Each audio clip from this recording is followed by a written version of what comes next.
no ano de 700, por volta de 700, surge a fé muçulmana. A entrada foi muito rápida. Pouco a pouco foram tomando as vilas, foram tomando as cidades. Um grupo de nobres da França se reuniu e formou uma ordem. Essa ordem foi a Ordem dos Templários. O rei Filipe IV queria expandir o seu poder a qualquer custo para enfrentar a Inglaterra e usa o Papa que está sob seu domínio para proibir a ordem e confiscar seus bens. Portugal reconhece o valor da ordem e dá salvo-conduto e abrigo a essa ordem. Então ela vai continuar em Portugal, mas com o nome Ordem de Cristo. Então eles foram formados geração em geração na conquista de território e desbravamento do território. Até que não tem mais território a conquistar, só lhes resta o mar. Cabral era grão-mestre da Ordem de Cristo. Sua frota afastou-se bastante da costa africana, até desembarcar no que chamaram de Porto Seguro. Ali o Brasil nasceu. Os indígenas nunca mais seriam os mesmos. Os portugueses nunca mais seriam os mesmos. Essas tribos viviam em guerras permanentes e não se aceitavam umas às outras de maneira alguma. Percebam que a natureza das capitanias ela é oposta a uma ideia de ciclos econômicos. Os brasileiros até o século XIX não se chamavam colônios. Não é racial, ela se torna racial no século XIX. Aliados contra intrusos, índios, brancos e negros, carregaram em si o desabrochar da brasilidade. A luta gerou um sentimento de identidade com a própria terra e deu origem ao primeiro exército brasileiro. Pombal organizou Lisboa após o terremoto e contava com um contínuo aumento da produção de ouro brasileiro para a reconstrução da capital de Portugal. Quer dizer, a grande coisa do Brasil, evidentemente, foi a miscigenação.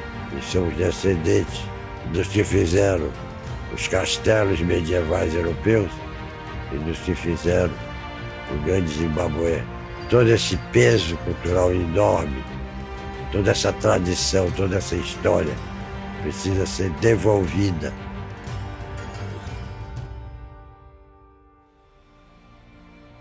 Seja bem-vindo ao terceiro capítulo da série Brasil, A Última Cruzada. Esse é um episódio especial porque ele é a chave para entender todas as influências que estavam em jogo e tudo que vai acontecer no cenário político do Brasil até hoje. Estamos chegando na metade da série e já são 1,5 milhão de pessoas que estão acompanhando os episódios.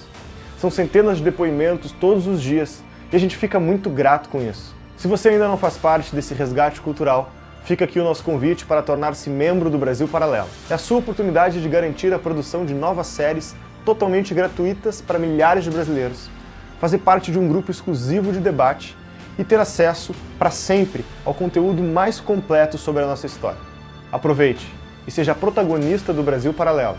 Fique agora com o nosso terceiro capítulo e até breve.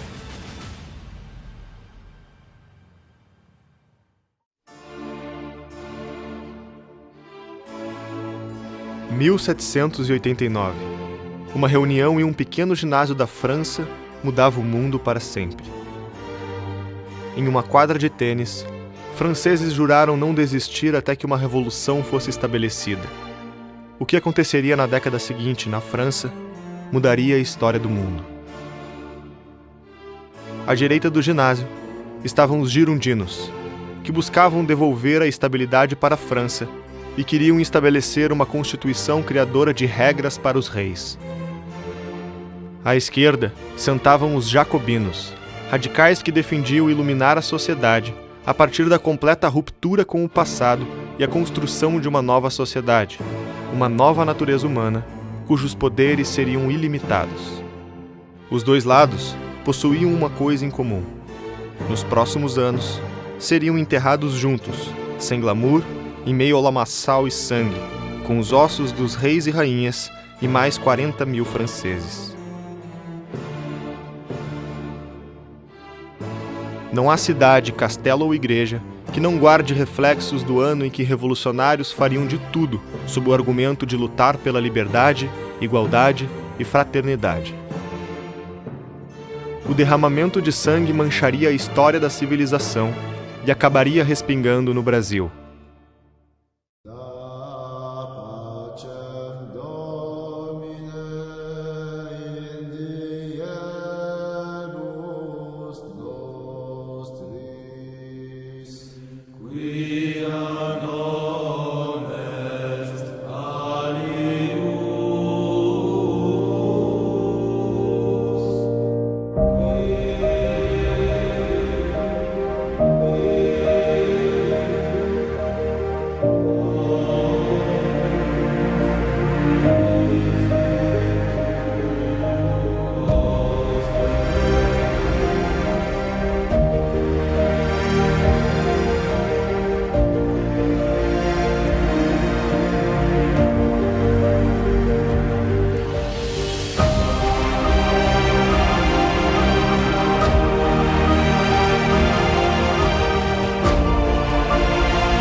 Nos últimos 1000 anos, os pequenos feudos tinham vivido cada um com suas próprias regras. Não existiam decisões centrais e cada local levava a vida à sua maneira. As invasões muçulmanas na Europa já não eram tão frequentes. Os reis defendiam um território e proporcionavam estabilidade. Era um novo momento da civilização, que seria alçado a novos desafios. Foi na França que o rei Luís XIV fez da falta de regras e limites para gerir o seu território um espetáculo de centralização. Luís XIV e seus herdeiros construíram obras faraônicas e impuseram uma mentalidade de que o rei era o próprio Estado e a própria lei. O período ganhou o nome de absolutismo, pela figura do Senhor absoluto, que era incorporada pelo rei. Esta postura semelhante à de um faraó do Egito Antigo parecia inadequada com a estabilidade que permitia indivíduos ascenderem economicamente pelo comércio. A corte precisava de cada vez mais dinheiro para sustentar suas decisões, e os comerciantes estavam insatisfeitos com os altos impostos e os rumos da economia francesa. O estopim foi quando a França, para enfrentar a Inglaterra, financiou a Revolução dos Estados Unidos, antiga colônia do Reino Inglês. Era o esgotamento da economia francesa e o início do fim. O que tudo isso tem a ver com o futuro da política mundial? Em meio à estabilidade francesa, alguns pensadores começaram a criticar o período que viviam e moldar a opinião do povo. Os aquecidos salões de debate em Paris dariam voz a uma biografia que não mais seria esquecida pela humanidade. O suíço Jean-Jacques Rousseau. Foi Rousseau que afirmou incansavelmente que o homem nasce bom e que a sociedade o corrompe. Junto de outros pensadores como Voltaire e Diderot, inaugurava uma nova era. Uma era com a crença de que a prosperidade e a propriedade privada destruíam o caráter da humanidade. Espalhar a tese de que o problema da sociedade que viviam era consequência do desenvolvimento do comércio e do cristianismo fez com que resolvessem escrever enciclopédias, que prometiam organizar o conhecimento da humanidade usando exclusivamente a razão. A criação exaustiva de diversas enciclopédias críticas ao governo e à igreja os fizeram ficar conhecidos como enciclopedistas. Para muitos, a Revolução Francesa começa na queda do rei. Para os mais atentos, começou nos livros. O que é o Iluminismo francês? Resposta. O Iluminismo francês é resultado de um longo processo de secularização da cultura que começa já no final da Idade Média e que se estende até a época dos enciclopedistas. No terremoto de Lisboa em que Marquês do Pombal subiu ao poder, um dos pensadores franceses que moldou seu pensamento escrevera: "O Deus cristão é vingativo e opressor." O projeto de dar fim à influência da religião e iluminar a nova era da razão era chamado de secularizar a cultura. Na Inglaterra, pensadores começaram a alertar as novas consequências trágicas de inventar novos direitos e querer construir a natureza humana jogando fora as tradições e religiões de forma arbitrária. Um novo governante não podia romper os direitos naturais de um homem, aqueles direitos que nasciam com ele: o direito à vida, à propriedade e a busca pela felicidade. Os franceses resolveram ignorar e dar continuidade ao projeto de revolução. As linhas ideológicas que foram herdadas também não eram exatamente a mesma.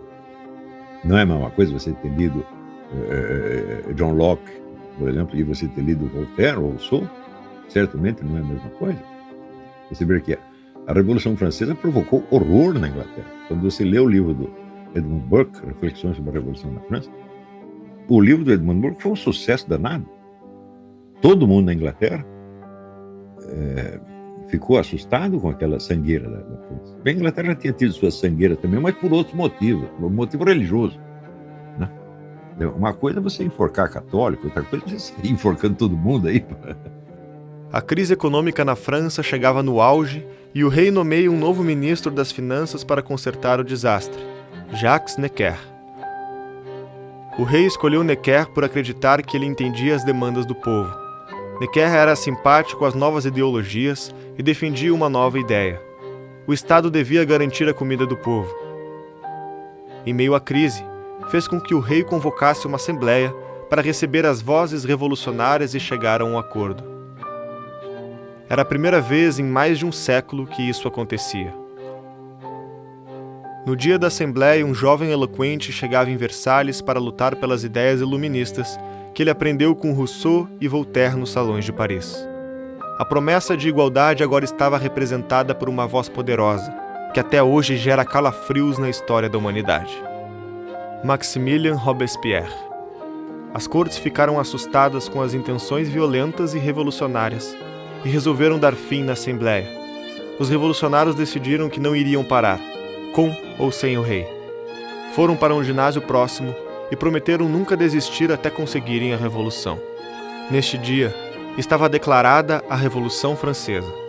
Nasciam os termos direita e esquerda no ginásio que decidiria a nova Constituição. Que a Revolução Francesa começa com essa ideia, né, da La Nation, ou seja, aqueles que se identificavam como povo, de destituir do poder somente aquele 2% da população que correspondia ao clero e à nobreza. E aí se reúne em torno de um clube, né, o Clube dos Jacobinos. Os jacobinos eram também muitas vezes nobres, tá entendendo? Porque só fala, revolta burguesa, você vai ver um por um lá, não é. Tinham alguns burgueses. Havia também os girondinos, que na verdade eram nobres e reformadores. Esse grupo tinha que se organizar, né? Porque não dá, o povo inteiro vai comandar, isso não existe. Esquerda e direita são termos razoavelmente simples se a gente for estudar a Revolução Francesa. Ou seja, ali em 1789, quando você convoca a Assembleia, acho que já um pouquinho depois, você vai ter os três estamentos ali representados e que seria o equivalente aos nossos deputados de hoje, né? Aquelas votações que a gente tem hoje, eles se dividem em dois grupos, jacobinos para um lado e girondinos de outro. Robespierre lideraria a Assembleia e chegaria ao poder sendo o defensor da igualdade. Nutrido de uma paixão exacerbada pelas suas ideias, não via limite para suas ações, desde que praticadas em nome da causa. Virtude sem terror é funesta. Terror sem virtude é ineficaz. Terror não é nada mais do que a imediata, severa e inflexível justiça. Maximilien Robespierre. O povo deveria ter medo de seguir as antigas tradições e todos deveriam aderir à revolução. A sua política foi chamada de período do terror. Robespierre ainda estava em dúvida sobre como causar o medo necessário na população para obedecer à busca do novo homem. Foi sugerido então na Assembleia que se instalasse na Praça Pública de Paris um mecanismo simples que tornaria igualitária e justa a execução dos inimigos da Revolução. O autor dessa sugestão foi o médico francês José Inácio Guillotin. A guilhotina passaria a estar presente no dia a dia da França e entre suas vítimas constaria professores, cientistas, padres, freiras, filósofos, nobres e outros 40.000 cidadãos que seriam guilhotinados em menos de um ano. O rei Luís XIV e a rainha Maria Antonieta também seriam decapitados. No momento da decapitação, a rainha implorou perdão segundos antes de ser decapitada e ter sua cabeça levantada pelos cabelos para os revolucionários que gritavam "Viva a República!". Você ter um governo que pode fazer tudo, sem absolutamente nenhum limite, isso foi o terror jacobino que aconteceu após a Revolução Francesa. O lema dos jacobinos, por sinal, deixava bem claro o que é esquerda. O lema deles era: nós precisamos enforcar o último rei nas tripas do último padre. Isso é esquerda. Você pode ter variações soft disso, você pode ter variações extremadas disso, você pode ter... não sei, você pode ter o que você quiser. Mas se você quiser entender a esquerda com toda facilidade, você veja assim quanto que a pessoa quer enforcar o último rei na tripa do último padre. Pode ser que ela queira fazer um enforcamento simbólico, pode ser que ela resolva envenenar homeopaticamente, mas isso é esquerda. Os jacobinos simplesmente negaram a evolução histórica, o aprendizado histórico que todos os liberais da época tinham. Nos dias de hoje, fica difícil imaginar como seria viver em meio a uma cidade que tinha mais de 100 decapitações em praça pública todos os dias durante um ano. Os impactos da Revolução Francesa no Brasil, como veremos, serão muitos. Mas ainda nessa mesma época, nos traz um incrível fato. Havia um brasileiro, no meio de todo esse acontecimento, uma testemunha que viveria na pele as tragédias da Revolução Francesa. um homem que aprenderia a importância da prudência, da cautela e da ação alertada pelos ingleses e aplicaria esse aprendizado ao transformar para sempre a história do Brasil. Nascido em 1763, José Bonifácio de Andrade e Silva pertencia a uma família de nobres da cidade de Santos. Desde cedo, o menino mostrou grandes interesses intelectuais, o que se mostraria indispensável na carreira política que iria trilhar. José Bonifácio contemplou o terror francês com os seus próprios olhos, o que fez com que ele ficasse muito cético com relação às ideias revolucionárias. Ele fica um tempo no Rio de Janeiro, depois vai para Coimbra, e lá ele estuda filosofia, tá? E ele fez também, como eu disse, matemática, não terminou, e fez direito. Então é um homem que tem uma formação ao mesmo tempo clássica, científica e jurídica. José Bonifácio sai de Portugal e vai para a França. 1790, gente, no ano seguinte do estouro da Revolução. O cara tava lá, estavam jacobinos indo às ruas, tava a briga por como é que será essa Constituição, como é que a gente aplica esses direitos do homem recentemente escritos. Aquela luta toda tava nas praças, tá entendendo? E o José Bonifácio tá lá.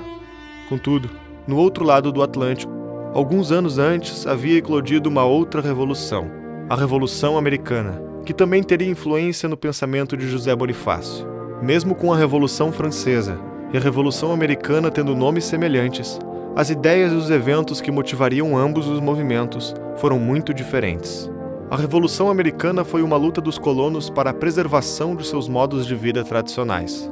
As colônias americanas, desde suas fundações, eram comunidades autônomas e independentes. O autogoverno era uma tradição e a revolta contra a coroa britânica tinha um objetivo de se livrarem dos novos impostos contra suas comunidades. Em 1776, os Estados Unidos resolveram declarar a sua independência e romper os laços políticos com o Reino Unido. Ao contrário da Revolução Francesa, os revolucionários americanos não visavam romper radicalmente com o passado. Pela história, começa tudo em Massachusetts. Então, em Massachusetts, você tem primeiro a luta contra o aumento dos impostos, e na verdade não era bem aumento, nos Estados Unidos era uma fiscalização, os impostos já havia. Eles criam alguns acts lá, que são alguns impostos novos, mas resolvem cobrar, tá? Não adiantava só colocar imposto, era necessário cobrar.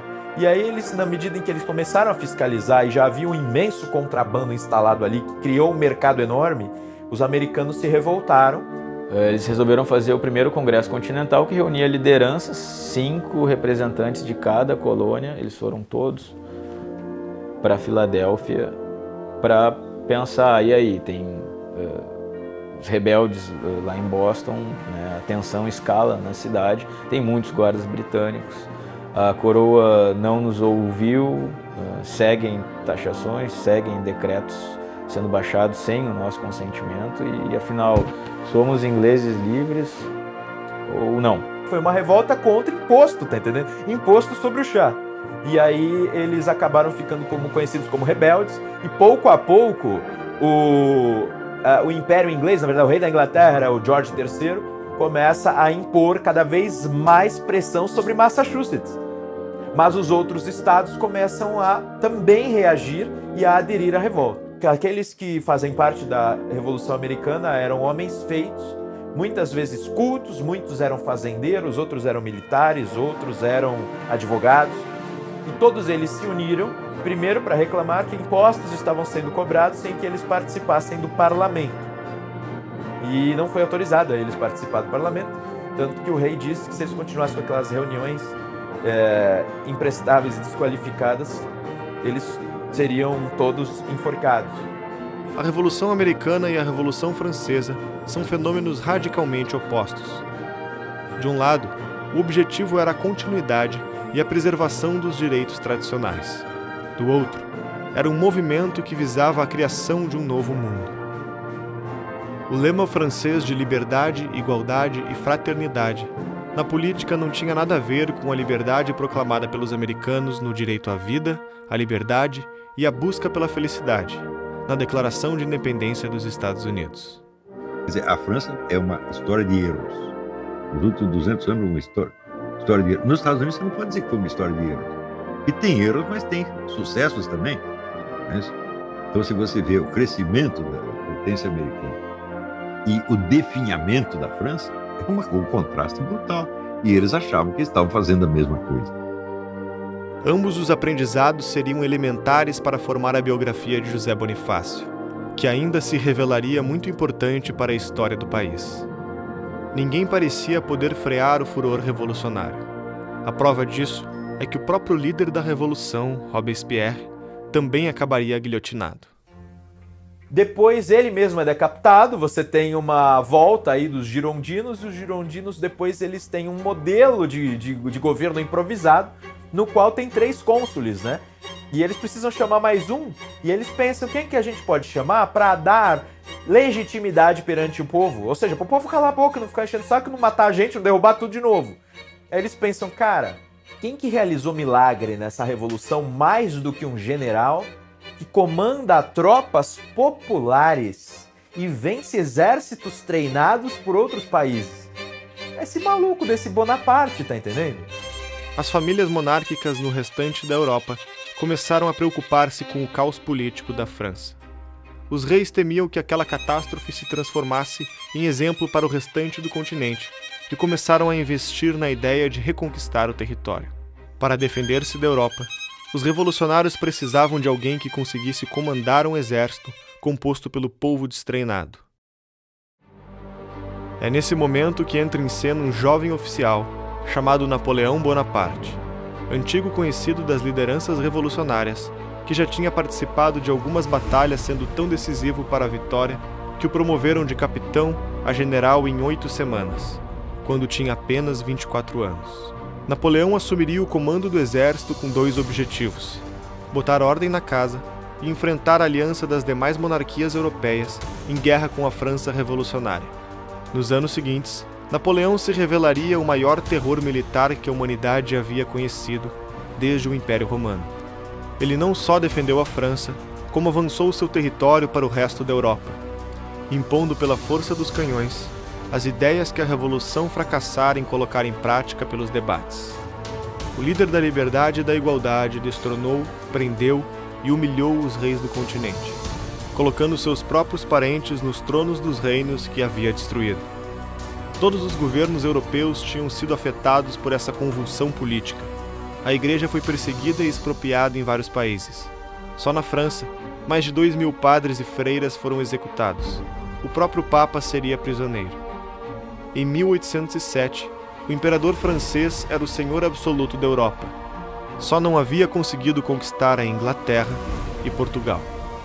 Os ingleses evitaram o confronto em terra com os exércitos de Napoleão, que já tinham vencido no alto mar, quando a famosa Marinha Britânica destruiu as esquadras da França e da Espanha. Napoleão reagiu decretando o fechamento dos portos de toda a Europa ao comércio de produtos britânicos. Suas ordens foram imediatamente obedecidas por todos os países, com uma exceção: Portugal. Por esta razão, tropas francesas marcharam em direção à fronteira pronta para invadir o país e destronar o seu príncipe regente, dando fim à dinastia de Bragança. Dom João tinha 2 alternativas amargas e excludentes. A primeira era ceder às pressões de Napoleão e adquirir o bloqueio continental, tornando-se aliado da França e declarando guerra contra a Inglaterra, e a segunda, aceitar a oferta dos aliados ingleses.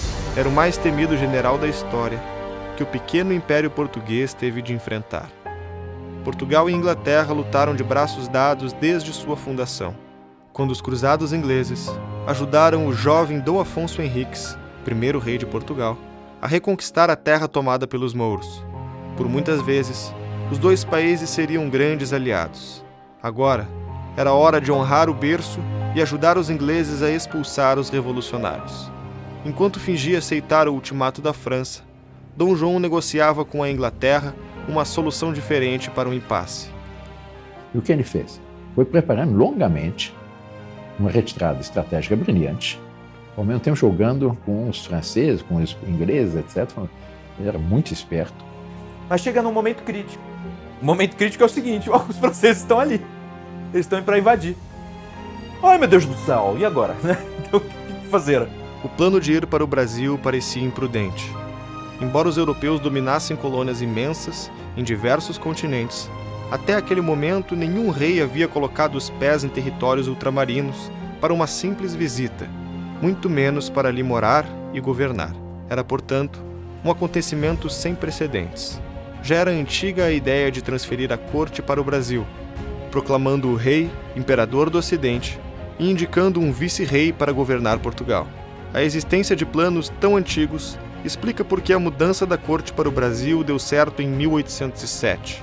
Foi uma estratégia nem tão improvisada como geralmente nos contam. A decisão já havia sido tomada e analisada diversas vezes por diferentes reis, ministros e conselheiros ao longo de quase 3 séculos. Em certo momento, quando as tropas francesas, chefiadas pelo general Junot, estavam às portas de Lisboa, nas colinas que circundam Lisboa, estavam no ponto de conquistar Lisboa e prender o rei, eles viam as naus portuguesas que cá vinham. Daí vem a expressão que a gente usa no Brasil: fulano ficou a ver navios. A origem dessa expressão é essa. As tropas de Napoleão ficaram a ver navios. Como afirma o historiador Oliveira Lima, de que outra forma se explica que tivesse havido tempo para, depois do anúncio da entrada das tropas francesas no território nacional, embarcar uma corte inteira com suas alfaias, baixelas, quadros, livros e joias? Se ele ficasse, o Napoleão Bonaparte invadia, destroná-lo, e era capaz que a Casa de Bragança também perdesse legitimidade. A Revolução buscava levar para o túmulo toda a memória do Ocidente e do Velho Mundo. A guilhotina não passava apenas no pescoço dos homens, passava na história, nos costumes, nas grandes biografias e instituições de seu tempo. A causa de Napoleão já não era a crise fiscal da França, e sim o anseio pelo poder absoluto na Europa. A Revolução tinha virado contra si própria e mais uma vez a cultura de milhares de anos estava sob perigo. Ao levar não só o rei, mas a elite, a corte e a nobreza para o outro lado do oceano, na intenção de salvar a cultura ocidental. Era uma esperança para caso o último império que resistisse aos revolucionários caísse. Haveria uma semente da civilização ocidental plantada no Novo Mundo. No dia 16 de novembro, a Marinha Britânica apareceu na foz do Rio Tejo, em território português, com 7.000 homens para proteger o embarque da família real portuguesa e escoltá-la até o Brasil. Portugal foi invadida por 50.000 soldados franceses e espanhóis que caçavam a corte, enquanto ela zarpava rumo ao Novo Mundo e os deixavam a ver navios. Napoleão, certa feita, disse que ele respeitava 3 grandes generais. O general russo, Inverno, o general que o derrotou em Waterloo, né? E Wellington, e ainda o príncipe regente português. Ainda remata, foi o único que me enganou. É o único monarca que não foi destronado por Napoleão, daqueles que Napoleão resolveu invadir. Ele simplesmente disse: não vai conseguir. Agarrou tudo e atravessou o Atlântico. Quero ver agora você ver. Então, ele venceu. Foi o único que me enganou. Napoleão Bonaparte. Em suas memórias escritas pouco antes de morrer no exílio, na ilha de Santa Helena, referindo-se a Dom João VI, rei do Brasil e de Portugal. A vinda de Dom João VI para cá não foi um ato intempestivo, mas algo que já estava em cogitação, né, de que o nosso país se tornasse sede da monarquia portuguesa. Quando uma pessoa estrategicamente muda a capital de uma área do país para outra área do mesmo país, não é uma fuga, é uma transferência por razões estratégicas, para evitar ser capturado, como foi capturado o rei de Espanha, ficou prisioneiro de Napoleão, né? E vários outros reis europeus que ficaram nessa circunstância. Quando Dom João VI sai de Portugal e vem para o Brasil, ele tornou Portugal inconquistável, mesmo que fisicamente ocupado. Se lembra um pouco o jogo de xadrez, em que se você não tomou rei, você não levou a partida, né? Isso é um aspecto interessante, estrategicamente falando. Portugueses de Portugal escreviam para o rei e diziam que o futuro estava aqui no Brasil. O futuro de Portugal estava no Brasil.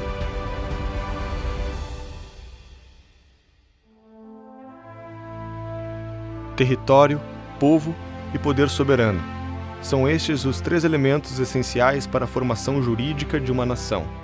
Dos 3, somente o último faltava para o Brasil soberano, quando aqui aportou a família real portuguesa. Nunca correio algum trouxe notícias mais tristes e ao mesmo tempo mais lisonjeiras. Enquanto as lágrimas corriam dos olhos de todos, e muitos ficaram sem poder articular uma só palavra ao ouvir tão apavorante novidade sobre a invasão em Portugal. Ao mesmo tempo, se grandes eram os motivos de mágoa e aflição, não menores eram as causas do consolo e de prazer. Uma nova ordem de coisas ia principar nesta parte do hemisfério. Esse era o encontro de 2 mundos até então estranhos e distantes. O povo do Rio de Janeiro fez questão de prestar todas as homenagens que estavam ao seu alcance. Uma coisa única, você trouxe com virtudes e erros, mais 15 mil pessoas, você transferiu a cabeça do Império Português para o Brasil. Onde está o José Bonifácio nisso? Ele não quis vir. Ele ficou para pegar em armas contra as tropas francesas. Então José Bonifácio luta, a princípio ele ajuda, ele é o responsável por um corpo acadêmico. Ele pega o pessoal de Coimbra, estudantes e professores, forma o corpo acadêmico, ajuda com munições, afinal ele entendia de minério, e ao mesmo tempo ele vai à guerra. Mas ele vai à guerra, o pessoal não tinha pretensão de que ele fosse exercer um grande papel. Ele ia à frente, parecia um suicida. A história do Brasil nunca mais seria a mesma. Era hora de colocar mãos à obra. Os planos eram grandiosos e havia tudo para fazer no Brasil. Estradas, escolas, tribunais, fábricas, bancos, moeda, comércio, imprensa, biblioteca, hospitais e comunicações eficientes. Nada disso funcionava como no Velho Mundo. Dom João teve pressa. 48 horas depois de desembarcar no Rio de Janeiro, organizou seu novo gabinete e fundou o primeiro ministério, com a função de criar o país a partir do pouco que se tinha. Era hora de construir o sonhado Império Americano de Portugal. Dom João VI tinha trazido o tesouro da coroa portuguesa, equivalente a 220 milhões de libras esterlinas. As novidades e os investimentos começavam a aparecer em uma velocidade sem precedentes. Bom, e Dom João VI aqui chegando, ele deu-se conta, e tanto ele aqui lançou todos os fundamentos da nossa nacionalidade. Foi o Dom João VI que aportou aqui, trouxe a noção e construiu aqui a noção de Brasil, noção de nação. Ele criou a Academia Militar. Vai agulhas negras no hall de entrada da Academia Militar, que é Augusto Dom João VI, que é considerado fundador da Academia Militar, a Escola Naval. Ele nunca teria criado uma Academia Militar ou uma Escola Naval se ele quisesse que o Brasil continuasse dependente de Portugal. Porque não quereria que o Brasil tivesse um exército próprio, uma oficialidade própria, militares com uma autonomia, etc. O Banco do Brasil. O Banco do Brasil, o primeiro banco da história de Portugal. E assim foi a Biblioteca Pública, Dom João VI, Jardim Botânico, as primeiras universidades. Do ponto de vista cultural, o legado português que já havia sendo construído desde 1500, ele é consolidado com a vida da família real, que nos traz a biblioteca, né? Nos traz modos de comportamento, modos de linguagem, hábitos, modos de leitura que eram próprios da monarquia portuguesa, eram próprios da corte. Os brasileiros não tinham acesso a isso até a chegada da família real. Por mais que tenham vindo ao longo da nossa história representantes do governo português e eventualmente nobres, não é a mesma coisa quando você tem uma corte instalada no Brasil. Então, do ponto de vista cultural, isso é uma abertura enorme para quem estava aqui.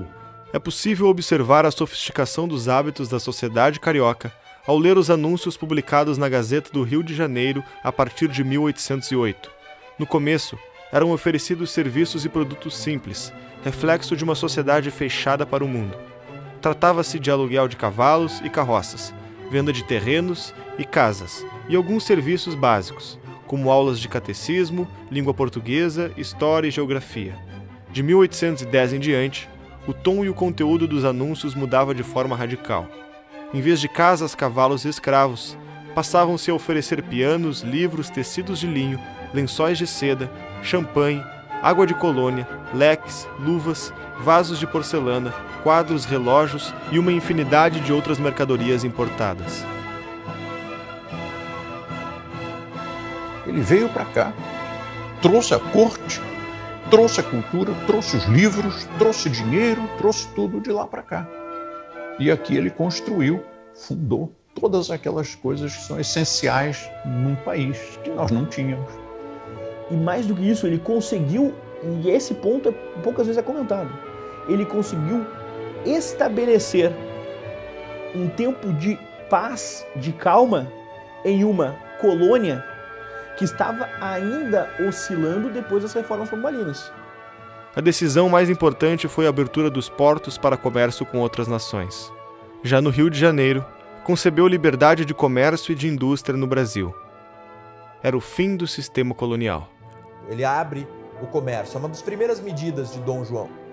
Ele abre essa abertura do comércio, ela foi extremamente importante porque o chamado pacto colonial, que é um termo usado para o transporte de matéria-prima brasileira para Portugal, e o monopólio de compra e venda, né, de Brasil e Portugal, ele é quebrado com Dom João. Dom João abre isso para as chamadas nações amigas. O principal era a Inglaterra.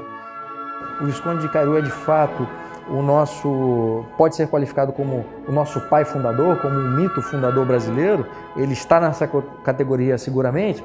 É quem vai aconselhar o Dom João VI, vai aconselhar o governo português a abrir os portos.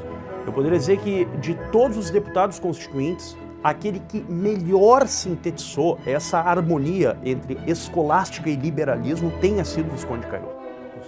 E o Brasil, ao contrário das colônias espanholas, né, que formam a América Latina, o Brasil vai conquistar independência econômica antes de conquistar a independência política. A historiografia moderna tende a generalizar o fato de que o interesse inglês ditou como seria a abertura dos portos brasileiros. Apesar da medida ter beneficiado majoritariamente o comércio inglês, documentos da época provam que fora uma função visionária que muito beneficiou a economia brasileira. A Europa, mergulhada no caos, sofrendo com um bloqueio continental e as guerras napoleônicas, não conseguia manter o comércio pleno com outros países, restando pouca concorrência para os produtos ingleses, que estavam em desenvolvimento acelerado devido à revolução industrial que acontecia a todo vapor na Inglaterra. Entender a abertura dos portos como submissão do comércio brasileiro aos interesses ingleses é desfazer a libertação do mercantilismo que se tornou um marco da liberdade econômica do Brasil. O fato de haver interesse inglês não quer dizer que o interesse inglês é que foi determinante ou foi a única motivação para que acontecesse o que aconteceu. Aquela coisa que a gente aprende, o governo inglês queria um grande centro consumidor para suas manufaturas e por isso pressiona o governo português e essa pressão, o governo português se submete a essa pressão e abre os portos. Não foi isso que aconteceu. Havia um interesse claro do governo português para sobreviver, né, e tornar o país que era a sede do Império um país economicamente viável. Então faz muito mais sentido do ponto de vista até lógico, né, e que falta que nos faz um ensino bom de matemática e de lógica, né? A vinda de Dom João VI e da corte portuguesa causaria uma mudança no comportamento e na economia da sociedade brasileira.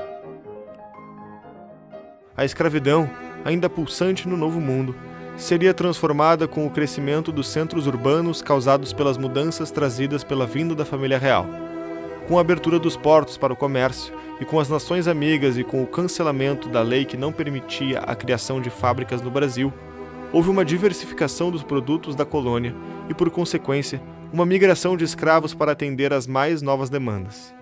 Houve também o aumento da exportação de produtos como o açúcar e o café, que estavam fortemente ligados à mão de obra escrava. Apesar de Portugal ter abolido a escravidão pelas mãos de Marquês do Pombal em 1761, o Brasil ainda se utilizava desse recurso funesto que estava já enraizado na sociedade. A escravidão ainda predominava em terras brasileiras. As transformações seriam incessantes, até atingirem um topo em 16 de dezembro de 1815. Nesse dia, Dom João VI elevou o Brasil para o Reino Unido de Portugal e Algarves e promoveu o Rio de Janeiro como sede da coroa.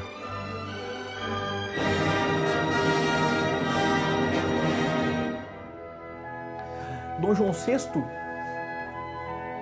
consegue congregar dentro de nossa história ações que fizeram no Brasil ícone.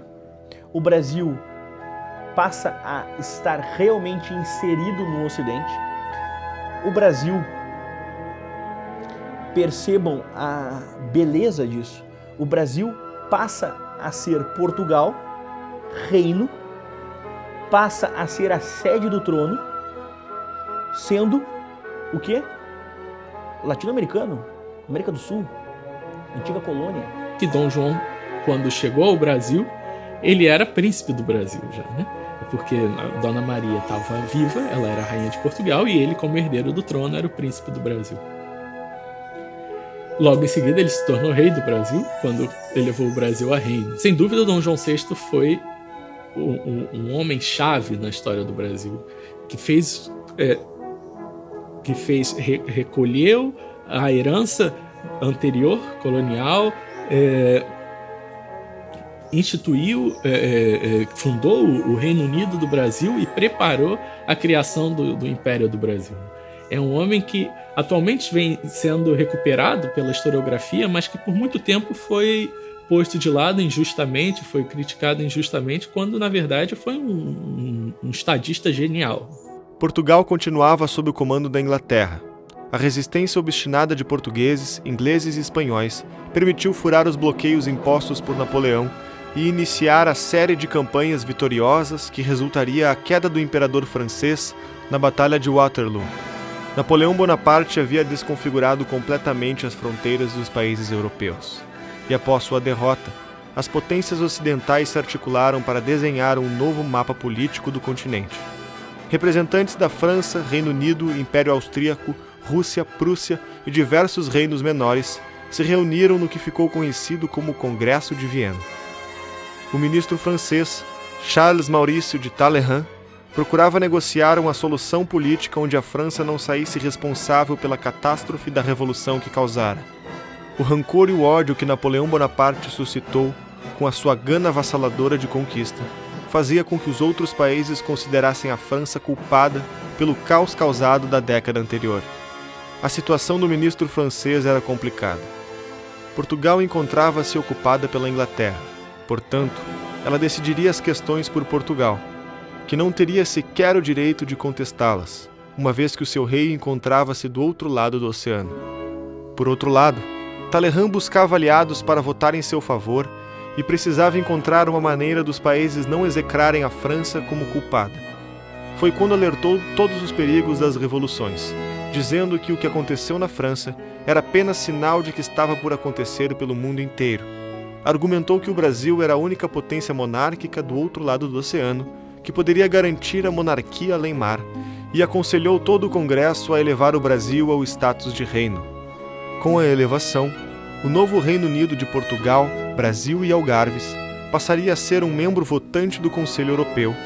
As cortes acreditariam ter uma resistência contra as revoluções na América e a França ganharia um aliado. Talleyrand, para progredir com sua busca por bancada, se aproximou da família real da Áustria, a Casa de Habsburgo. Os Habsburgo tinham como filosofia casar as suas filhas para expandir o império. E a nova ideia era que casar com uma princesa portuguesa na América iria colocar os Habsburgo em novo patamar de poder mundial, reinando também do outro lado do oceano. Enquanto para Portugal seria a chance de ganhar um aliado forte e se reposicionar no jogo político internacional. Foi com essa visão em mente que surgiu a união entre a Casa de Habsburgo e a Casa de Bragança, propondo um casamento entre um descendente da família austríaca e um descendente da família real portuguesa. A aliança entre Portugal e a Áustria beneficiaria não apenas os dois países envolvidos, mas também a França. Com perspicácia inigualável, Talleyrand ajudou a negociar a união entre a Áustria e Portugal, fazendo com que a França diminuísse sua desvantagem no jogo de poderes. o mais genial dos políticos do mundo e da história foi o Talleyrand. Charles Maurice Talleyrand Périgueux. É aquele cara que era bispo e era um devasso. Depois ele virou deputado pelo clero, no tempo do Luís XVI. Ele, na Assembleia, votou pela decapitação do Luís XVI. Aí depois, quando queriam decapitá-lo, ele foi para os Estados Unidos, ficou lá, ganhou um dinheirinho, voltou para a França e foi ser o grande chanceler do Napoleão. Mas no final brigou com Napoleão. E o Luís XVIII, que sucedeu Napoleão, o nomeou embaixador em Londres. Imagina que, na conversa ali, um dos ministros do rei, daqueles que não gostavam dele, na frente do rei, todos dizem assim: Sr. Talleyrand, o senhor podia nos explicar aqui quem é o verdadeiro Talleyrand? O bispo, o deputado da monarquia, o membro da Assembleia que votou pelas guilhotinas, o ministro do Napoleão, o inimigo do Napoleão, o embaixador aqui do rei. Qual é o Talleyrand que fica? Diz: meu caro, com todo respeito ao nosso querido rei, eu nunca servi a nenhum desses.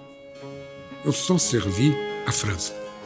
A Leopoldina, ela é uma Habsburgo, tá? Que quando ela nasce, a família dela já desenvolvia todo um projeto de poder há séculos.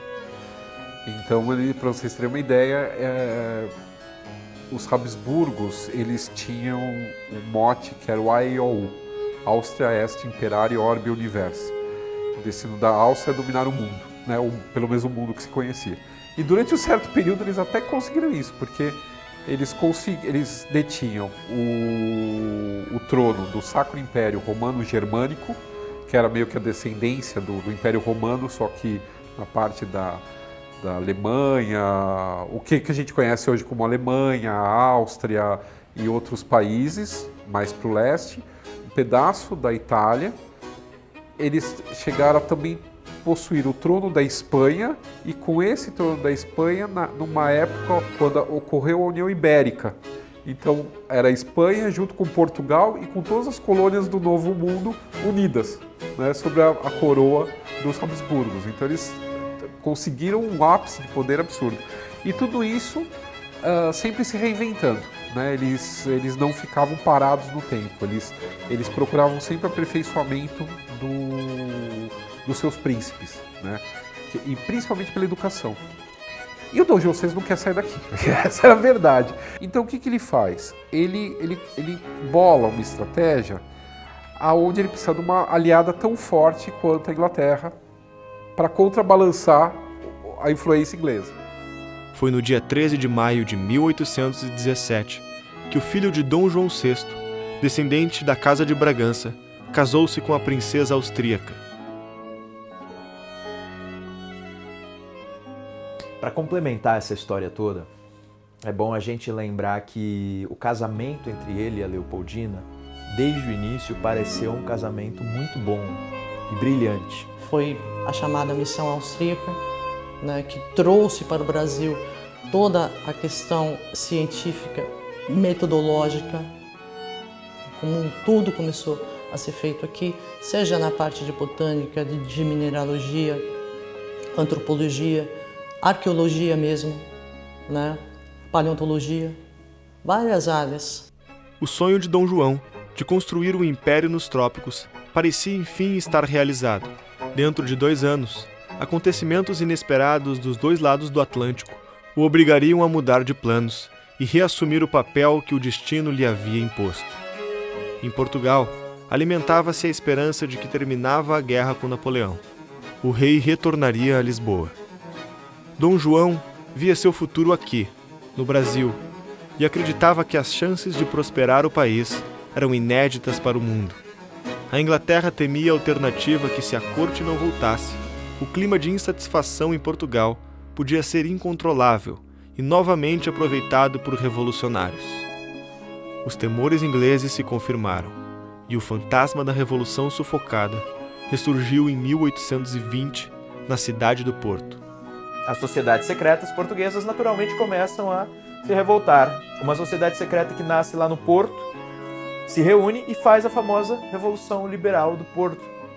Na manhã de 24 de agosto, tropas se rebelaram no Porto e declararam-se contra o domínio inglês e contra Dom João VI. Os constituintes queriam submeter a coroa, ou seja, submeter o rei à sua vontade.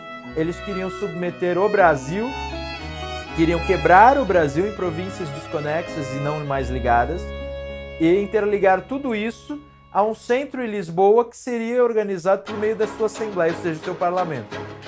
E ele foi num processo absolutamente estúpido das cortes portuguesas de querer fazer aquela marcha ré no tempo, ou seja, fazer com que o Brasil voltasse a ser uma colônia de Portugal, porque realmente era uma coisa que mandava muito dinheiro para Portugal, enfim, era bastante interessante do ponto de vista dele. Alguns autores interpretam que era uma tentativa de recolonização. Não poucos autores e muitos intérpretes da época pensavam assim. 3 dias depois, foi estabelecida a Junta Preparatória das Cortes. Era um conselho de Estado previsto no regime português, que havia se reunido pela última vez mais de 120 anos antes. Sua simples convocação levanta o fantasma da guilhotina francesa. E nesse momento sentiu que a autoridade dele estava sendo restringida, ou seja, a ideia de que as províncias deviam se dirigir diretamente a Lisboa e não mais ao Rio de Janeiro, enfim. A Revolução Francesa, você pode dizer, começa lá no dia em que eles destroem aquela prisão, a Bastilha. A rigor, a Revolução Francesa estoura mesmo quando eles fundam um treco chamado Assembleia Nacional Constituinte. Tá entendendo? Então, fundação de Assembleia Constituinte dá tremedeira, hein, rei? Vai dar treta. Os revolucionários portugueses exigiam que a corte voltasse do Brasil, lugar que chamavam de terra dos macacos, dos pretos e das serpentes. Quando teve notícias do conflito, Dom João VI mais uma vez teria que tomar a decisão que o destino lhe trouxe. Se voltasse para Portugal, perderia o Brasil, que eclodiria em revolta seguindo os rumos das colônias espanholas vizinhas. Se permanecesse no Rio de Janeiro, perderia Portugal e poderia condená-lo a uma nova tragédia dos eventos revolucionários, que pareciam imparáveis. Você arriscaria perder a sua cabeça? Diante de uma revolução dessa? Você arriscaria perder o trono? Arriscaria jogar a casa de Bragança no lixo? Então, era muita responsabilidade. Depois de muitas discussões, Dom João VI surpreendeu a todos com uma nova estratégia. Anunciou que voltaria para Portugal para negociar com as cortes. Era uma atitude inesperadamente corajosa. Quando consultou o Tesouro Público, das 220 milhões de libras esterlinas que tinha trazido de Portugal, agora só haviam 15 disponíveis. Os recursos para enfrentar o desafio seriam escassos. Deixaria para trás um país completamente mudado que o acolheu com alegria e otimismo. Mas Dom João VI não estava desistindo do Brasil. Era a estratégia mais ousada de sua vida que estava em curso. Era para todo mundo voltar. Era para todo mundo voltar. Era para a corte voltar para lá. O rei teve a difícil escolha de voltar sozinho e deixar o seu filho no Rio de Janeiro com uma nova missão: governar o Brasil. O Dom João VI faz o quê? Ele deixa o Dom Pedro aqui no Brasil como representante dele. Ele está como governante, mas é um representante pessoal dele. Tanto que quando o Dom João VI chega em Portugal, as cortes, os deputados ficam possessos, porque era para todo mundo estar lá. Não era para o Dom Pedro ter ficado no Brasil como representante de nada. Assim, você imagina, Portugal, ele fica basicamente sendo governado pela Inglaterra, né? Tem um plenipotenciário inglês, um general inglês que governa Portugal enquanto o Dom João VI está aqui. Ele vai embora depois, quando tem a Revolução do Porto, amarguradíssimo, que ele falava que o Brasil era o único lugar no mundo que ele tinha sido feliz. Que aqui ele construiu, ele levantou um império, né? Isso aqui era uma colônia que ele transforma no império. De todos os luxos da corte, escolher pela felicidade não era um deles. Sua estratégia o obrigava por separar-se do seu filho para sempre, em nome do futuro do Brasil. Dom João VI abandonava mais uma vez a sua vida, sua família e sua última esperança de ser feliz. Seus planos, o futuro de seu governo, o futuro que esperava para o Brasil agora estava nas mãos de seu filho, Pedro de Alcântara de Orleans e Bragança.